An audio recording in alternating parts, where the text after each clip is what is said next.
انسان دا احترام، انسان دی عظمت اور انسان دی شان۔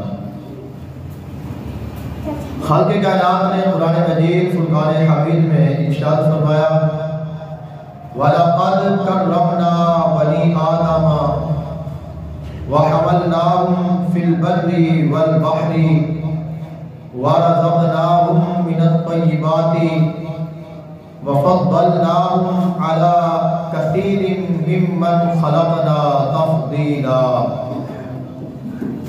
خالق کائنات نے ارشاد فرمایا اساں حضرت آدم علیہ السلام نے بیٹے کو عزت والا بنایا ہے۔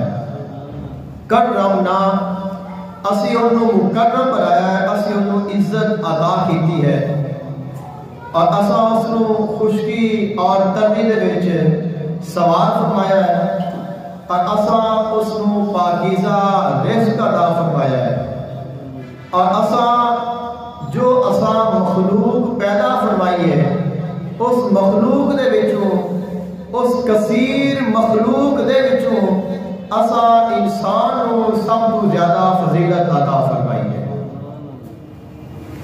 تمام مخلوقات دے وچوں اللہ تعالیٰ نے انسان کو ایک الگ شان عطا فرمائی۔